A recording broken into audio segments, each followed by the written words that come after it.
नमस्कार, मैं रविश कुमार। चुनाव के समय कई बयानों का कोई ओर छोर नहीं होता है।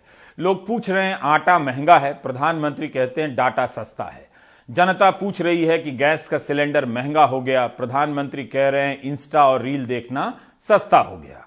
मोदी सरकार है इसलिए 250-300 रुपए का डेटा महीने का मिल रहा है, वरना कांग्रेस की सरकार होती तो एक महीने का बिल 5,000 रुपए तक आ रहा होता। इतना बचा दिया है प्रधानमंत्री और उनकी सरकार की नीति ने। अगर यही हिसाब सही है तो फिर यह भी हिसाब हो कि गैस का सिलेंडर महंगा हुआ, पेट्रोल और डीजल यूक्रेन युद्ध के पहले भी 100 रुपया लीटर से भी ज्यादा महंगा हो गया, आटा महंगा हो गया, दूध महंगा हो गया, खाने पीने की चीजें महंगी हो गई। इनके कारण आपकी जेब से 5,000 रुपए निकले या उससे भी अधिक निकल गए। आप जब 2021 में 110 रुपए लीटर पेट्रोल खरीद रहे थे तब आपकी जेब से कितने हजार निकलते जा रहे थे, पूछ लीजिए प्रधानमंत्री से। दिल्ली में जયારે કોંગ્રેસની સરકાર હતી ત્યારે 1 GB ડેટા એના 300 રૂપિયા થતા હતા। 300 રૂપિયા કેટલા? આજે આ મોદીની સરકાર આયા પછી માત્ર 10 જ રૂપિયા થાય છે। આ પૈસા તમારા બચ્યા કે ના બચ્યા? અત્યારે તમે જે લોકો મોબાઈલ ફોનનો ઉપયોગ કરો છો, વોટ્સએપ કરતા હશો, રીલ જોતા હશો, ઇન્સ્ટાગ્રામમાં જતા હશો, આ બધું જે કરો છો ને, જો પહેલાની સરકાર હોત તો બિલ કેટલું આવ્યું હોત તમને ખબર છે? જો પહેલાવાળી સરકાર હોત ને તો તમારું બિલ 4 થી 5,000 રૂપિયા દર મહિનાનું આવ્યું હોત ભાઈઓ। આજે આ મોદી સરકારની નીતિઓનું પરિણામ છે કે 250-300 રૂપિયામાં તમારો મોબાઈલ ફોન તમારી આ રોશની ચમકાવી રહ્યો છે ભાઈઓ। બોલો મારી સાથે ભારત માતા की। प्रधानमंत्री कह रहे हैं कि उनकी सरकार की नीति के कारण डाटा सस्ता है, तब फिर बताना ही चाहिए कि उनकी सरकार की नीति से आटा क्यों नहीं सस्ता है। मई के महीने में हरिकिशन शर्मा ने इंडियन एक्सप्रेस में एक रिपोर्ट लिखी कि अप्रैल में आटा 32 रुपए 38 पैसे किलो का हो गया। जनवरी 2010 के बाद सबसे अधिक रेट, 12 साल में आटा सबसे महंगा, और प्रधानमंत्री बता रहे हैं कि डेटा सस्ता हो गया है। प्रधानमंत्री भूल गए कि आटा जब महंगा होने लगा था तब जून 2022 में गेहूं के निर्यात पर रोक लगाई गई थी ताकि कीमतों को स्थिर किया जा सके। महंगाई को लेकर प्रधानमंत्री का यह बयान कोई साधारण बयान नहीं है, बल्कि 2 साल के दौरान महंगाई को लेकर जब भी मुद्दा उठा, सवाल उठे, प्रधानमंत्री ज्यादातर समय खामोश ही रहे। अपने इस बयान में प्रधानमंत्री कहते हैं कि आप इंस्टा देख पा रहे हैं, रील देख पा रहे हैं क्योंकि डेटा सस्ता है। तो आप यही देख लीजिए कि आप इंस्टा और रील देखने की कितनी बड़ी कीमत चुका रहे हैं। पिछले 34 महीनों में घरेलू गैस सिलेंडर के दाम में 47% की वृद्धि हुई है, जो प्रधानमंत्री नहीं हम बता रहे हैं। 1 जनवरी 2020 को घरेलू सिलेंडर 714 रुपए का था, जो इस नवंबर 1,053 रुपए का हो गया। अगर महीने में एक सिलेंडर का भी इस्तेमाल करते हैं तो एक साल में 4,068 रुपए आपकी जेब से निकल जाते हैं। महंगाई काल्पनिक नहीं है, वो वास्तविक है और मोदी सरकार के दौर में ही है। जब प्रधानमंत्री डेटा सस्ता होने का श्रेय ले रहे हैं तो फिर इन चीजों के महंगा होने का श्रेय किसे दिया जाए? अगर आप किसान हैं तो चारे के दाम में जो वृद्धि हुई है उसे भी जोड़ लीजिए। 400 रुपए क्विंटल चारा 1,200 रुपए क्विंटल बिका है। इस हिसाब से आपकी जेब से कितने पैसे निकले होंगे उसका हिसाब खुद कर लीजिए या माननीय प्रधानमंत्री जी से पूछ लीजिए।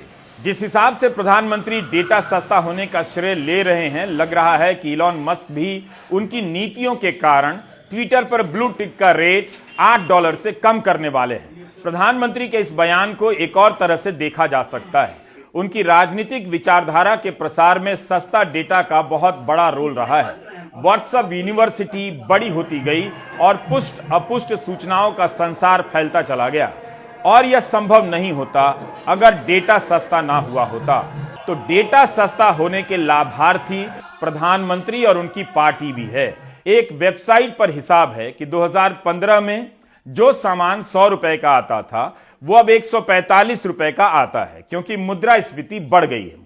इस हिसाब से आपके आज के पैसे का वैल्यू कितना घटा है उसका भी हिसाब आप प्रधानमंत्री से पूछ सकते हैं, अगर जवाब मिलता है तो। हम बस उन खबरों की कतरनें दिखा रहे हैं जो पिछले साल की हैं। नवंबर 2021 की खबर के अनुसार वोडाफोन आइडिया ने कॉल और डेटा के दाम में 18 से 25% की वृद्धि की है, यह खबर छपी है। एयरटेल ने भी 25% की वृद्धि कर दी, जियो ने भी 20% की वृद्धि कर दी। यह तब हुआ जब वर्क फ्रॉम होम और ऑनलाइन स्कूल चल रहे थे, लोगों के फोन और इंटरनेट बिल भी बढ़ गए हैं। तो आप प्रधानमंत्री से पूछिए कि कहां से उनकी नीतियों के कारण डेटा सस्ता हुआ है। हिंदू में खबर छपी है, पुरानी खबर है कि धारवाड़ में डेटा महंगा होने के खिलाफ प्रदर्शन भी हुए हैं। 2014 के पहले टेलीकॉम सेक्टर में कितनों को रोजगार मिलता था और अब कितनों को मिल रहा है, इसका भी अध्ययन करना चाहिए, प्रधानमंत्री को बता देना चाहिए। क्यों टेलीकॉम सेक्टर में 2-3 ही मुख्य खिलाड़ी रह गए हैं। वोडाफोन आइडिया, बीएसएनएल की हालत खस्ता लगती है। बीएसएनएल जिसकी पहुंच गांव-गांव में हुआ करती थी और लोग इसकी सेवा से खुश नजर आते थे, उसे लेकर कई बार आंदोलन हो चुके हैं कि नीतियों में भेदभाव के कारण ही बीएसएनएल की हालत खस्ता हुई है। आप ऐसे बचकाने आर्ग्यूमेंट्स क्या देते हो कि मैं डेटा दे दूंगा। लोग आपसे आटा मांग रहे हैं, आप डेटा की बात कर रहे हैं और डेटा की बात में आर्ग्यूमेंट दे रहे हैं कि मैंने सस्ता कर दिया। अरे टेक्नोलॉजी जब रिवोल्यूशनाइज हुई है, टेक्नोलॉजी जब बढ़ी है तो डेटा सस्ता हुआ है। अगर कंपेयर करना है तो 2003 और 2014 का भी कीजिए। मैं आपको विश्वास दिलाता हूं कि 2014 की तुलना में जो आज आप कंपैरिजन कर रहे हो उससे कम डेटा की कीमत उस समय हुई थी। एक वेबसाइट है cable.co.uk। इस वेबसाइट पर जो डेटा है उसके अनुसार एशिया के कई देश हैं जहां 1 GB गीगाबाइट डेटा $1 से कम का है। भारत, नेपाल, बांग्लादेश, पाकिस्तान में 1 GB का डेटा आधे डॉलर से भी कम का है। इसके अनुसार सस्ता डेटा देने के मामले में दुनिया में भारत का स्थान 5वां है। सबसे सस्ता डेटा इजराइल में मिलता है, उसके बाद इटली का स्थान आता है। दक्षिण कोरिया में 1 GB डेटा $12 का है, तब भी यह 984 रुपए के करीब होता है। स्विट्जरलैंड में भी डेटा महंगा है, 1 GB डेटा $7 का आता है, यानी 572 रुपए का। अमेरिका और कनाडा में करीब 408 रुपए का पड़ेगा। लेकिन ऐसी खबरें व्हाट्सएप यूनिवर्सिटी में नहीं घुमाई जाती हैं जो आप स्क्रीन पर देख रहे हैं, जिससे पता चले कि पिछले 5 साल में 10 लाख करोड़ रुपए के लोन बट्टे खाते में डाल दिए गए। यह वो पैसा है जिसे कर्ज के तौर पर लिया गया और कॉरपोरेट नहीं चुका सका, जिसके चुकाए जाने की संभावनाएं बहुत कम होती हैं। इसलिए बैंक राइट ऑफ यानी बट्टे खाते में डाल देते हैं ताकि बार बार यह राशि एनपीए के खाते में ना दिखे। जॉर्ज मैथ्यू ने आरटीआई के जरिए भारतीय रिजर्व बैंक से इस बारे में जानकारी मांगी। बहुत मेहनत से लिखी गई इस रिपोर्ट से पता चलता है कि 5 सालों में 10 लाख करोड़ रुपए बट्टे खाते में डाले गए ताकि इनकी वसूली अलग से होती रहे। इस 10 लाख करोड़ में से केवल 13% की वापसी हो पाई है। 1,32,000 करोड़ से अधिक की ही वसूली हुई है। रिजर्व बैंक ने आरटीआई में यह नहीं बताया कि किन लोगों ने किन कंपनियों के लोन बट्टे खाते में डाले गए हैं, उनका राइट ऑफ किया गया है। इन लेनदारों के नाम क्यों नहीं बताए जाते हैं। आम दर्शकों को समझना होगा कि बैंकों का एनपीए कम इसलिए लग रहा है क्योंकि लोन न चुकाने पर उस राशि को एक अलग खाते में डाल दिया गया है। एनपीए की राशि और राइट ऑफ यानी बट्टे खाते में डाली गई राशि अलग होती है। एनपीए का हर पैसा बट्टे खाते में नहीं डाला जाता है। इसे आप इस तरह से देखिए। इस साल जुलाई में लोकसभा में सरकार ने बताया कि सभी अनुसूचित कमर्शियल बैंकों ने पिछले 8 वर्षों में एनपीए हो चुके लोन में से 8,60,000 करोड़ से अधिक का लोन रिकवर किया है, वापस लिया है। एक्सप्रेस की रिपोर्ट कहती है कि बट्टे खाते में जो पैसा डाला गया है उसकी वसूली बहुत ही कम है। ऐसा है कि पिछले 10 साल में तो 13 लाख करोड़ रुपए से ज्यादा माफ किया गया है और अभी पिछले 5 साल में 10 लाख करोड़ रुपए से ज्यादा माफ किया गया है ना। तो यानी जो माफ किया गया पहले 5 साल में वो था 3 लाख करोड़ रुपए के ऊपर और अभी 10 लाख करोड़ रुपए के ऊपर। यानी कि जो एनपीए का माफ करने का जो वो दौर है वो ज्यादा तेज हो गया है पिछले 5 साल में। यानी कि अभी 2022 में हम हैं तो 2017 के बाद वो ज्यादा तेज हुआ है। तो इतना तो हम बता सकते हैं। अब सवाल ये उठता है कि इसका असर क्या है। जो एनपीए को हम राइट ऑफ करते हैं, क्योंकि सिर्फ 1 लाख करोड़ से ऊपर का ही जब वापस आया है, 8.5 लाख करोड़ रुपया नहीं आया है वापस, तो इसका मतलब है कि वो जो बैंक का लॉस हो गया, क्योंकि वो जब राइट ऑफ करते हैं तो उसको फिर जो लॉस में दिखा देते हैं। तो इससे हमारा जो पब्लिक सेक्टर बैंक है, जहां पे कि एनपीए ज्यादा है, उसका लॉस ज्यादा हो गया। अब जब उसका लॉस ज्यादा हो जाएगा तो वो फिर उसके जब परेशानी में आ जाएगा बैंक, उसका जो मार्केट कैपिटलाइजेशन है वो कम हो जाएगा, उसका जो सर्विसेज देगा वो कम हो जाएगा, क्योंकि वो लोगों को हायर कम करेगा। फिर वो जो गैप होता है जिस उस पे वो इंटरेस्ट पे लेता है पब्लिक से और जिस पे वो इंटरेस्ट पे देता है बिजनेस को, वो गैप बढ़ जाता है। तो उससे पब्लिक को भी नुकसान होता है और जो बोरो कर रहा है पैसा उसको भी नुकसान होता है कि जो उसका वो जो गैप है। अगर बैंक में इतना एनपीए नहीं होगा तो फिर ये जो गैप है वो कम होगा, तो जब बिजनेस वाले को लोन कम इंटरेस्ट पे मिल सकता है थोड़ा, और जो पब्लिक है उसको ज्यादा इंटरेस्ट का रिटर्न मिल सकता है। तो ये कई तरह के लॉसेज हैं जिसकी वजह से पब्लिक सेक्टर का रेपुटेशन भी खराब हो जाती है। और हम देखते हैं कि जैसे एचडीएफसी है, जैसे आईसीआईसीआई है, जो स्टेट बैंक ऑफ इंडिया से बहुत छोटे हैं, लेकिन उनका जो मार्केट कैप है वो स्टेट बैंक ऑफ इंडिया से बहुत ज्यादा है। तो उससे मार्केट पे भी असर पड़ता है, सरकार के ऊपर भी असर पड़ता है, पब्लिक के ऊपर भी असर पड़ता है, और प्रेशर बढ़ जाता है कि देखो पब्लिक सेक्टर तो इतना जो कामयाब नहीं है, उसको प्राइवेटाइज करना चाहिए वगैरह वगैरह। आज के ही लाइव मिंट अखबार में खबर है कि इस साल जनवरी से लेकर अब तक स्टार्टअप सेक्टर में 20,000 लोग नौकरी से निकाल दिए गए हैं। गुजरात के चुनाव प्रचार में प्रधानमंत्री ने कहा कि युवा नौकरी नहीं चाहता, स्टार्टअप करना चाहता है। पत्र सूचना कार्यालय पीआईबी ने जानकारी दी है कि प्रधानमंत्री 22 नवंबर को 71,000 नियुक्ति पत्र सौंपेंगे। इसके पहले अक्टूबर महीने में 75,000 नियुक्ति पत्र सौंप चुके हैं। पीआईबी की रिलीज में इसकी कोई जानकारी नहीं है कि 71,000 लोग किस विभाग के हैं, उन्होंने कौन सी परीक्षा पास की है और कब पास की है। प्रधानमंत्री कहते हैं कि डेटा सस्ता हुआ है, लेकिन इसी दौर में डेटा विवादित हुआ है, डेटा संदिग्ध हुआ है और डेटा झूठा भी साबित हुआ है। कई बार सरकार पर आरोप लगे कि वह रोजगार से संबंधित डेटा सही नहीं बताती है। बेरोजगारी का डेटा आता है तब चुप्पी छा जाती है, मगर डिबेट के लिए ऐसे विषयों की तलाश रहती है। उसमें से भी हत्या और बलात्कार के मामलों में धार्मिक एंगल पर विशेष नजर रहती है, वरना आप हिंदी अखबारों को पलटकर देखिए। यह खबर 14 अगस्त की है झांसी से। अमर उजाला ने लिखा है कि निक्की साहू ने अपने जन्मदिन पर मोनू अहिरवार को केक काटने के बहाने बुलाया और अपनी प्रेमिका का ही गला काट दिया। मोनिका मर गई। यह खबर 10 अक्टूबर की है, अमर उजाला में छपी है। फिरोजाबाद की इस खबर में लिखा है कि गौरव ने अपने परिवार वालों के साथ मिलकर अपनी प्रेमिका खुशबू की हत्या कर दी और उसका शव अपने ही घर में दफना दिया। 2 साल बाद यह मामला सामने आया। यह खबर उत्तराखंड के काशीपुर की है, 1 सितंबर की, और अमर उजाला में ही छपी है। प्रेमिका की शादी की बात सुनी तो प्रेमी ने मां और बेटी दोनों की हत्या कर दी। अब यह खबर यूपी के बागपत की है, 9 नवंबर के अमर उजाला में छपी है। आरिफ और मैजबी में प्यार था, दोनों ने शादी की और भाग गए। मैजबी के भाई मुरसलिन ने ही दोनों की हत्या कर दी।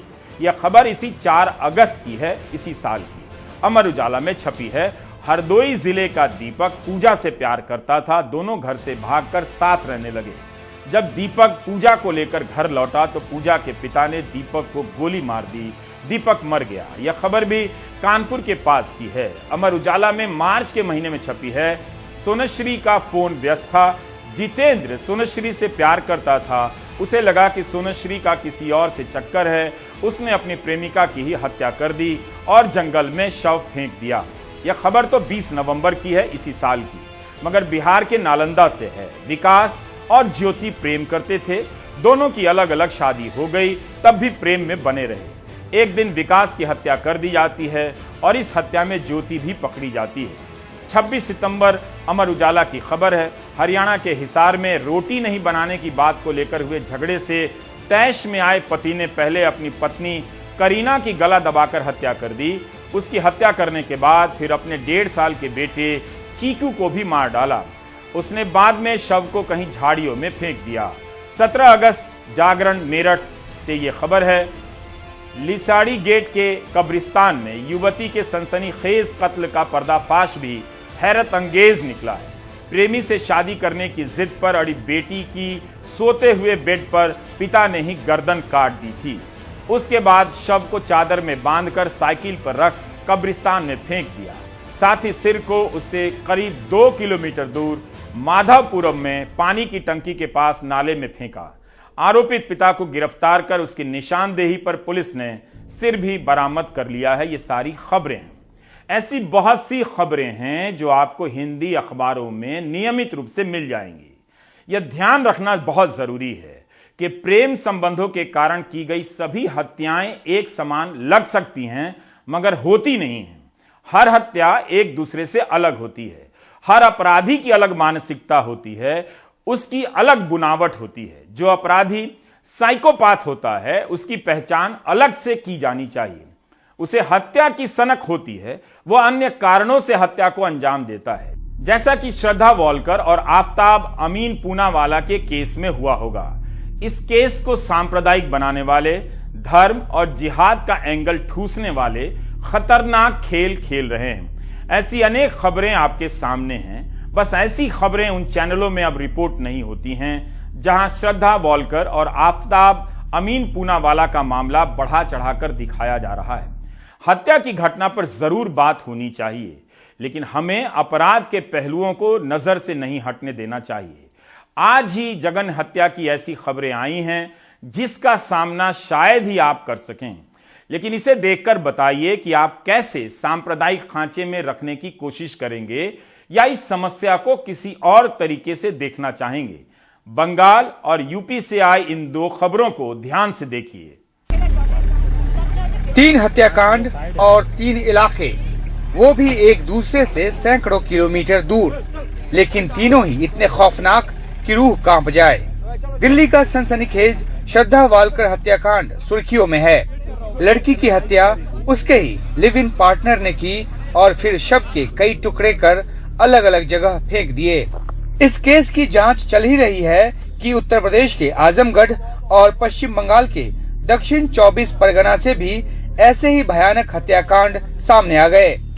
आजमगढ़ में इस शख्स प्रिंस यादव को अपनी ही पुरानी गर्लफ्रेंड की हत्या के आरोप में गिरफ्तार किया गया है। आरोप है कि उसने हत्या इसलिए की क्योंकि लड़की ने किसी और से शादी कर ली। प्रिंस यादव पर आरोप है कि उसने लड़की के शव के 6 टुकड़े किए और गांव के पास एक कुएं में फेंक दिए। पुलिस का दावा है कि प्रिंस ने लड़की का सिर भी काटा और हथियार समेत उसे करीब के ही एक तालाब में फेंक दिया। हत्या के इस आरोपी को रविवार को एक मुठभेड़ के बाद गिरफ्तार किया गया। इससे पूछताछ में ये क्लियर हुआ कि इसका मृतका के साथ 2 साल से संबंध था। मृतका की फरवरी में इसी साल शादी हुई थी।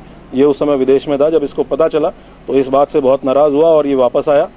इसने कोशिश की मृतका को डरा धमका के किसी भी प्रकार से प्रलोभन देके कि ये अपनी उस शादी को तोड़ दे और इसके साथ रहे। इसमें इसका साथ इसके परिजनों ने भी दिया। उधर बंगाल के दक्षिण 24 परगना जिले में नौसेना के एक पूर्व अधिकारी 55 साल के उज्जवल चौधरी को उसके ही बेटे ने गला घोंटकर मार दिया। यही नहीं, उसने मां के साथ मिलकर अपने ही पिता के शव के 6 टुकड़े किए और आसपास के अलग अलग इलाकों में गाड़ दिए। पुलिस सूत्रों के मुताबिक मां और बेटे ने कहा कि उज्जवल चौधरी नशे का आदी था और उनके साथ मारपीट किया करता था। बेटे के इम्तिहान की फीस को लेकर हुए झगड़े के बाद उन्होंने उसे मार दिया। Animal was dragging that body. एक जानवर शव को खींच रहा था। हमें यकीन नहीं हुआ कि ये कोई शव होगा, क्योंकि हमारे आसपास पहले कभी ऐसा कोई वाकया नहीं हुआ था। इसलिए हम पास गए और देखा कि वो एक आदमी का शव था जिसने लाल रंग की टी-शर्ट पहनी हुई थी। Immediately we called the police. Delhi में श्रद्धा वालकर का हत्याकांड और पश्चिम बंगाल के बारुईपुर में जो मर्डर हुआ है, दोनों मर्डर के बाद बॉडी को अलग अलग टुकड़े करके अलग अलग जगह पे फेंका गया। बारुईपुर में पुलिस की तहकीकात अब इस बात पर है कि आरोपी मां बेटे को बॉडी को अलग अलग टुकड़े कर कर अलग अलग जगहों पे फेंकने का आइडिया कहां से मिला। उत्तर प्रदेश के मथुरा में ही एक और भयानक हत्याकांड सामने आया।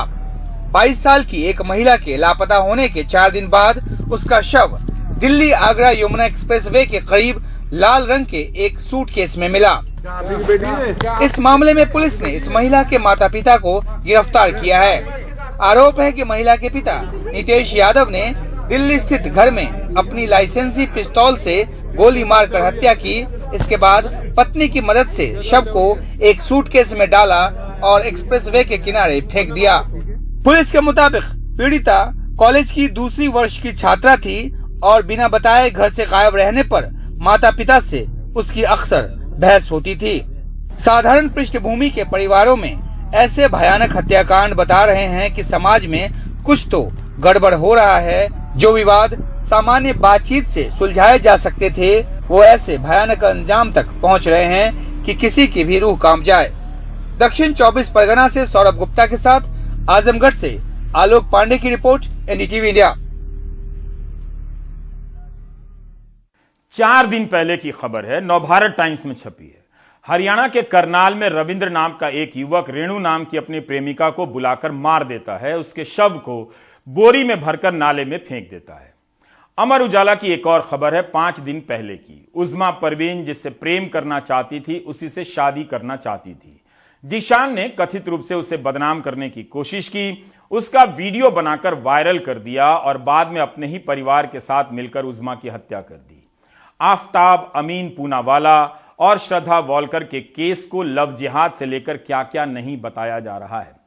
उन्हीं के द्वारा ऐसा किया जा रहा है जो इस बात पर चुप रहे कि स्वतंत्रता दिवस के दिन बिल्किस बानो के साथ बलात्कार करने वाले, उसके परिजनों की हत्या करने वाले दोषियों को समय से पहले रिहा किया गया। तब उन्हें माला क्यों पहनाई गई और तिलक क्यों लगाया गया।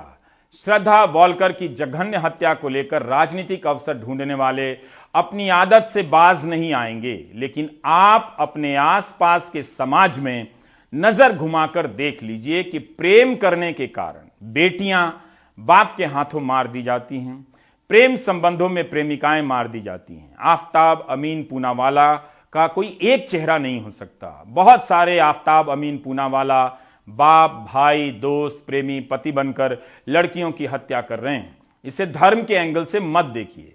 हमारे समाज में स्त्री के प्रति हिंसा एक सच्चाई है, हर धर्म में है, हर जाति में है।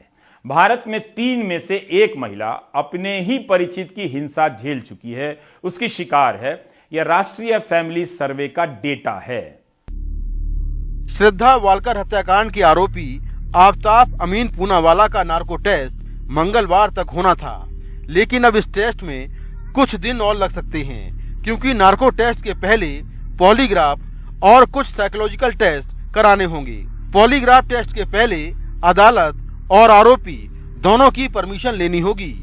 पॉलीग्राफ टेस्ट के लिए अभी कंसेंट रिक्वायरमेंट होती है, तो कोर्ट ने जो सिर्फ नार्को टेस्ट के लिए उसकी कंसेंट ली थी, तो आज शायद पॉलीग्राफ टेस्ट के लिए भी कंसेंट ली जाएगी, उसके बाद ही पॉलीग्राफ टेस्ट होगा। तो कितना समय लग सकता है अभी? तो जैसे अगर उनको कंसेंट मिल जाती है आजकल में, तो विद इन 10 डेज हम उसको पॉलीग्राफ भी का भी हो जाएगा और नार्को भी कर देंगे, प्रोवाइडेड दैट उसकी मेडिकल फिटनेस अगर ठीक है तो। आफ्ताब पूनावाला बार बार बयान बदल रहा है। श्रद्धा के शव के कई टुकड़े, उसका मोबाइल फोन और कपड़े बरामद नहीं हुए हैं, इसलिए पुलिस नार्को टेस्ट करवा रही है। हालांकि अदालत में सबूत के तौर पर ये मान्य नहीं है। नार्को टेस्ट जो होता है एक इन्वेजिव टेक्निक है, जिसके अंदर हम सब्जेक्ट को जो है एनेस्थीसिया देके उसको एक ट्रांस स्टेट में लेके जाते हैं। ट्रांस स्टेट में ले जाने के बाद जो भी उस क्राइम से रिलेटेड जो भी वो इन्फॉर्मेशन कन्फाइंड कर रहा होता है, तो वो उसको रिवील करने के लिए नार्को टेस्ट किया जाता है। इसमें जैसा कि पुरी साहब ने बताया कि उसको सबकॉन्शियस किया जाता है, जो भी क्रिमिनल होते हैं या एक्यूज होते हैं, सबकॉन्शियस में ऐसा माना जाता है कि जो भी क्वेश्चन हम उससे करेंगे वो उसका जवाब सच ही देगा, क्योंकि उसमें मैनिपुलेशन करने की क्षमता कम रह जाएगी। वहीं फोरेंसिक एक्सपर्ट का कहना है कि मौकाए वारदात की फोरेंसिक जांच कर ली गई है। अब आगे जो सबूत मिले हैं उनकी लैब में वैज्ञानिक जांच होगी। हमारे एक्सपर्ट बहुत ही स्पेशलिस्ट गए हुए थे और उन्होंने काफी सर्चिंग के बाद उसको आइडेंटिफाई किया, और जो भी चीजें वहां पे जो भी क्लूज मिले उनको उन्होंने आईओ को हैंडओवर कर दिया है, और निश्चित तौर पे वो हमारी लेबोरेटरी में आएंगे और लेबोरेटरी उसको फर्दर एग्जामिन करेगी। ब्लड सैंपल मिले थे वहां से? ये देखिए, ये अंडर द वे है प्रोसेस, और ये अभी यहाँ पर रिवील नहीं किया जा सकता। दिल्ली पुलिस की टीम मुंबई, उत्तराखंड और हिमाचल प्रदेश में श्रद्धा और आफताब के जानकारों और उनके घर वालों के बयान दर्ज कर रही है। दिल्ली पुलिस ने एक जबड़ा बरामद किया है जिसमें दांतों में 3 जगह रूट कैनाल ट्रीटमेंट है। पुलिस ने इस जबड़े की पहचान के लिए मुंबई और दिल्ली के 2 डॉक्टरों से संपर्क किया है। श्रद्धा ने मुंबई के डॉक्टर से रूट कैनाल ट्रीटमेंट कराया था। श्रद्धा की हत्या 18 मई को हुई थी। हत्या के 6 महीने बाद आरोपी आफताब को पकड़ा गया। उसने खुलासा किया कि उसने श्रद्धा के शव के 35 टुकड़े कर 18 दिनों तक जंगल में फेंके। वो हर रोज रात 2 बजे टुकड़े फेंकने के लिए निकलता था। अब आरोपी को 5 दिन की रिमांड के बाद पुलिस मंगलवार को कोर्ट में पेश करेगी। पुलिस ने आरोपी के पॉलीग्राफ टेस्ट के लिए कोर्ट में अर्जी लगा दी है। श्रद्धा हत्याकांड में दिल्ली पुलिस अभी तक कई अहम सबूतों को बरामद नहीं कर पाई है। इस पूरे हत्याकांड का कोई चश्मदीद गवाह भी नहीं है। ऐसे में पूरा केस टेक्निकल, साइंटिफिक और फॉरेंसिक जांच पर टिका हुआ है। अब मंगलवार को पुलिस आरोपी को 5 दिन की रिमांड के बाद फिर से पेश करेगी और पुलिस चाहेगी कि उसकी और रिमांड मिले, जिससे उससे आगे की पूछताछ हो और इस मामले में सभी वैज्ञानिक टेस्ट जल्दी हों। नई दिल्ली से कैमरामैन जेवियर के साथ मैं मुकेश सिंह सेंगर, एनडीटीवी इंडिया। हर मामले में अपराधी को एक नजर से नहीं देख सकते। अपराध के मनोविज्ञान को समझने वाले यह बात जानते हैं कि आफताब अमीन पूनावाला की आपराधिक मानसिकता की अलग बुनावट रही होगी, निर्भया के हत्यारे की मानसिक बुनावट अलग रही होगी। एक अपराधी के धर्म से उस धर्म को अपराधी साबित नहीं कर सकते, ना ही उस धर्म को लेकर असुरक्षा और नफरत की भावना पैदा कर सकते हैं। हत्या और अपराध की इस सनक को धर्म के चश्मे से मत देखिए, वरना आप अपने प्रेमी या पति या जीवन साथी में ऐसे लक्षण नहीं देख पाएंगे। ये लक्षण हर धर्म और जाति के मर्द या स्त्री में हो सकते हैं, ज्यादातर मर्द में। हर रिश्ते में ऐसे पुरुष होते हैं जो हर दिन स्त्री पर हिंसा करते हैं और स्त्री उसे समझ नहीं पाती है, उस रिश्ते से बाहर नहीं आ पाती है। श्रद्धा वॉलकर को लेकर कहा जा रहा है कि जब आफताब अमीन पूनावाला उसे मारता पीटता था तो वह अलग क्यों नहीं हुई। यह सही नजरिया नहीं है। श्रद्धा या किसी भी लड़की में ऐसे साइकोपाथ को पहचानने की समझ नहीं भी हो सकती है। इस वजह से उसकी आलोचना सही नहीं लगती। आप श्रद्धा को दोषी नहीं ठहरा सकते जब तक श्रद्धा की मनस्थिति के बारे में जानकारी सामने नहीं आती है। ऐसे हिंसक रिश्ते से किसी के लिए निकलना एकदम से आसान नहीं होता है। इन पहलुओं को समझने का मौका हमने गंवा दिया। धर्म से जोड़कर गोदी मीडिया धर्म रक्षक बना फिर रहा है, जो खुद पत्रकारिता के धर्म की रक्षा नहीं कर पाता है। जरूरी है कि हम किसी में भी अपराध के इन भावी लक्षणों को पहचानें और समय से पहले सतर्क होना सीखें। साइकोपाथ भी एक समान नहीं होते। उनके भीतर देखा जाता है कि कहां तक करुणा और सहिष्णुता उसमें बची है और किस हद तक खत्म हो गई है। घटनाएं देश के अंदर यहाँ जो आप घटना का जिक्र कर रहे हैं उसको मैं रिपीट नहीं करना चाहता। ऐसी घटनाएं देश में विभिन्न तरह की अन्याय, अत्याचार, उत्पीड़न होते हैं, महिलाओं पे भी होते हैं। समाज को आगे आना पड़ेगा, हम सबको राजनीति अलग करके आना पड़ेगा, तब जाकर के ये रुकेगी। पर जब आपने टारगेट बना दिया एक कौम को, एक धर्म को, उसके आधार पे आपकी राजनीति चल रही है देश के अंदर, उसका फायदा आपको मिल रहा है। क्योंकि धर्म के नाम पर, जाति के नाम पर इकट्ठा करना हो, संगठित करना हो, मॉब क्रिएट करना हो तो बड़ा आसान काम है। आग लगाना बड़ा आसान है, आग को बुझाने में वक्त लगता है। Any heinous crime against any human being must be condemned, and I request the central government that we must all leave politics aside out of this, and all such cases should be on fast track courts and extreme and quick reactions, and such people should be punished and they must pay a big price for this very heinous crime that they do. अब बढ़ते हैं एक और महत्वपूर्ण खबर की ओर। आर्थिक रूप से कमजोर तबके को 10% आरक्षण की वैधता के फैसले के साथ यह भी कहा जा रहा है कि अब 50% तक आरक्षण की सीमा टूट चुकी है। छत्तीसगढ़ से इसकी शुरुआत होने जा रही है। राज्य में एक नया विधेयक तैयार हो रहा है जिसे विधानसभा से एक संकल्प के रूप में पारित कराया जाएगा। इसके बाद राज्य सरकार केंद्र से अनुरोध करेगी कि इसे संविधान की नवी अनुसूची में शामिल कर लिया जाए। नए विधेयक के आने के बाद राज्य में आरक्षण की सीमा 80% से ज्यादा हो सकती है। छत्तीसगढ़ इन दिनों गुस्से में है। कहीं चक्का जाम किया जा रहा है, कहीं धरना दिया जा रहा है। असल में छत्तीसगढ़ में आरक्षण को लेकर अजीब सी स्थिति पैदा हो गई है। ये देश का अकेला ऐसा राज्य है जहां पिछले 2 महीने से लोक सेवाओं और शैक्षणिक संस्थानों में आरक्षण का नियम और रोस्टर लागू ही नहीं है। हाईकोर्ट ने आरक्षण की व्यवस्था को असंवैधानिक बताया था, जिसके बाद से राज्य में आरक्षण से संबंधित नियम और रोस्टर सक्रिय ही नहीं है। ये बात खुद सामान्य प्रशासन विभाग ने सूचना के अधिकार के तहत पूछे गए सवाल के जवाब में बताई। रायपुर के ऋषभ मांदलेकर पीटी पास कर चुके हैं। अपनी बात रखने में उन्हें थोड़ी दिक्कत होती है, लेकिन दाखिले की खबर का कान इंतजार कर रहे हैं। घर वाले भी परेशान हैं। काउंसलिंग होती तो सीट अलॉट हो गई क्या? नहीं हुई। तो देरी हो रही है उसमें? हाँ, देरी हो रही है। तो उससे नुकसान होगा? हाँ, नुकसान होगा ना। हमारा पूरा पढ़ाई का फ्यूचर नुकसान हो जाएगा। अभी तक सीट अलॉटमेंट नहीं हुआ है, तो पीडब्ल्यूडी बच्चों को वैसे भी प्रिपेयर करने में कितना मुश्किलों का सामना करना पड़ता है, और अगर ऐसी देरी हो रही है इस संबंध में तो इन लोगों का साल तो पूरा खराब हो जाना है। शिवज्ञा शिक्षक बनना चाहती हैं। बीएड की प्रवेश परीक्षा पास कर चुकी हैं। पहली काउंसलिंग में पसंद का कॉलेज नहीं मिला। अब आरक्षण रुकने की वजह से कॉलेज ही नहीं मिल रहा है। हाईकोर्ट ने इसे अभी बैन कर दिया है रिजर्वेशन के कारण। सर बस तब से हम वेट कर रहे हैं, अभी 1.5 महीना हो गया है, अभी तक कोई रिजल्ट नहीं आया है। रायपुर पॉलिटेक्निक कॉलेज के काउंसलिंग इंचार्ज ने बताया कि पहली काउंसलिंग हो चुकी है, लेकिन शासन के निर्देश पर आगे की कार्रवाई रोक दी गई है। डॉक्यूमेंट्स का वेरिफिकेशन हो गया, उसके बाद अलॉटमेंट का काम रुका हुआ है, तो जिस कारण से उनका एडमिशन रुका हुआ अभी। आरक्षण लागू नहीं होने से राज्य में इंजीनियरिंग, पॉलिटेक्निक, एमसीए की तकरीबन 23,000, बीएड की लगभग 14,000 सीट में दाखिले रुक गए हैं। राज्य लोक सेवा आयोग की भर्तियां और उनके परिणाम रोक दिए गए हैं।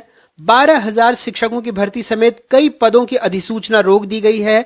लगभग 1,000 रिक्त पदों के लिए सब इंस्पेक्टर भर्ती परीक्षा स्थगित कर दी गई है। आदिवासियों के आरक्षण खत्म होने पर सर्व आदिवासी समाज आंदोलन कर रहा है। बीजेपी सरकार पर हमलावर है। वहीं सरकार का कहना है कि 1-2 दिसंबर को सदन का विशेष सत्र बुलाकर समस्या का समाधान निकाल लिया जाएगा। कांग्रेस सरकार 4 साल से हाई कोर्ट में सही जवाब नहीं दे पाई। इसके अलावा छत्तीसगढ़ बना तो हम 32% आ गए, तो हमको 20% 12 साल तक दिए, उसका बैकलॉग चाहिए। और पदोन्नति में आरक्षण अभी बंद है, उसको लागू करना चाहिए।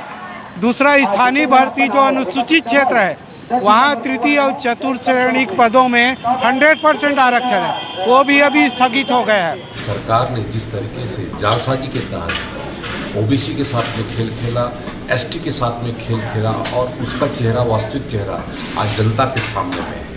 पहले कुणाल शुक्ला के माध्यम से उन्होंने आरक्षण के विषय को लेकर के जिस तरीके से नाटक रचा, और दूसरे तरफ उन्होंने एसटी आरक्षण को लेकर के जिस तरीके से केपी खांडे को पुरस्कृत करने का कार्य किया, ये पूरे प्रदेश की जनता ने उसको देखा है। विधानसभा का विशेष सत्र 1 और 2 तारीख को है, और ऐसा माना जा रहा है कि 2 तारीख को आरक्षण के मुद्दे पर ही विधानसभा में प्रस्ताव रखा जाएगा।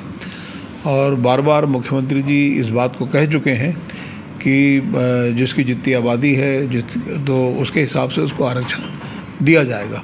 एडमिशन जो है प्रोसेस रुक गए हैं क्योंकि आरक्षण जो है बहुत जल्दी उसका हो जाएगा। अभी 1 दिसंबर को जो आरक्षण के लिए विशेष सत्र आयोजित की गई है, और उसके बाद ये शुरू हो जाएगा। सूत्रों के मुताबिक सरकार जनसंख्या के अनुपात में आरक्षण दे सकती है, जिसके बाद अनुसूचित जनजाति को 32%, अनुसूचित जाति को 13%, ओबीसी को 27% और सामान्य वर्ग के गरीबों को 10% आरक्षण मिलेगा। बीजेपी के कार्यकाल में रमन सिंह की सरकार ने आरक्षण का दायरा 50 से बढ़ाकर 58% कर दिया था। 2018 में भूपेश बघेल की सरकार आई। 15 अगस्त 2019 को नई आरक्षण व्यवस्था लागू करने की घोषणा की गई, जिसके बाद छत्तीसगढ़ में आरक्षण का दायरा 82% तक जा पहुंचा था। भूपेश बघेल की सरकार के इस फैसले को हाईकोर्ट में चुनौती दी गई और हाईकोर्ट ने इस आरक्षण व्यवस्था पर रोक लगा दी थी। 19 सितंबर को छत्तीसगढ़ हाई कोर्ट ने रमन सिंह सरकार ने जो आरक्षण व्यवस्था लागू की थी उसे बिना किसी ठोस आधार के लागू करने और 50% के दायरे से अधिक होने की बात कहकर रद्द कर दिया था। तब से राज्य में आरक्षण व्यवस्था खत्म हो गई थी और संभवतः छत्तीसगढ़ देश का इकलौता ऐसा राज्य था जहां कोई आरक्षण व्यवस्था लागू नहीं थी। अब सभी चाहते हैं कि आरक्षण लागू हो और इसी के मद्देनजर सरकार भी नए आरक्षण संशोधन को नवी अनुसूची में शामिल कराने का संकल्प पारित कर सकती है। रायपुर से अपने सहयोगी जुल्फिकार अली और कैमरा पर्सन रिजवान खान के साथ अनुराग द्वारी, एनडीटीवी इंडिया।